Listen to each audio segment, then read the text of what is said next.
Adonis was a hunter of unmatched beauty. As he wandered through the woods in search of his prey, the boy was admired by the nymphs of the flowers, since he resembled a god for being so beautiful. One day, Adonis even drew Aphrodite's attention, the goddess of beauty and love, who was playing in the forest with her son Eros, who was sharpening his arrows. My son, look, such a wonderful boy. Who is this god? Eros felt extremely jealous of him, turned away and continued to sharpen his golden arrows. Don't be like that, my beloved son. For me, you will always be the most beautiful of all gods. She hugged him as an act of consolation, but accidentally hurt herself in the arrow that Eros was holding, and so she ended up falling in love with Adonis. The goddess spied the beautiful young man.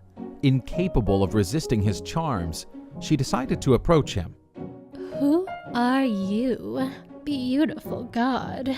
I've never seen you in the Olympian banquets.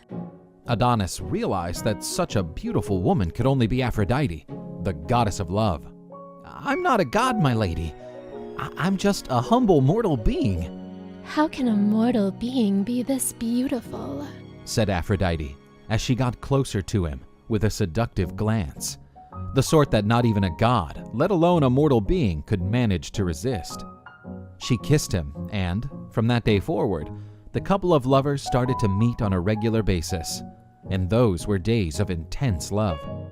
On a spring day, Persephone, the queen of the underworld, was wandering through the woods and crossed paths with the couple of lovers, feeling enchanted by what she witnessed.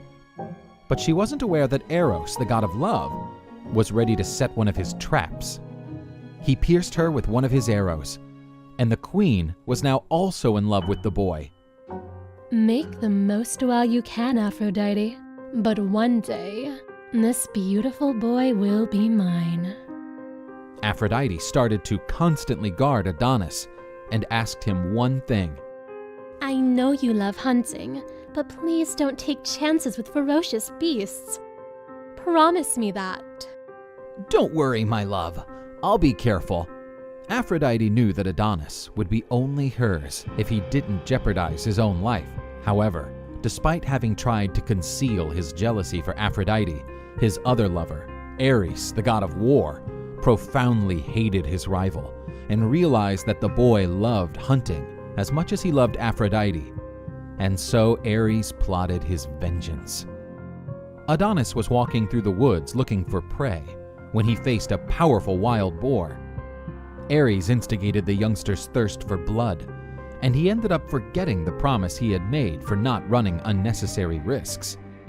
Adonis decided to fight the beast and managed to hurt it, but Ares had filled the beast's heart with an uncontrollable wrath, and the animal, instead of preserving its own life, furiously attacked Adonis, shoving his powerful fangs into his abdomen.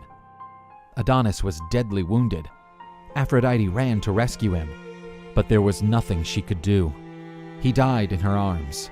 The goddess buried him, and over his tomb, beautiful red flowers blossomed, which were named Adonis.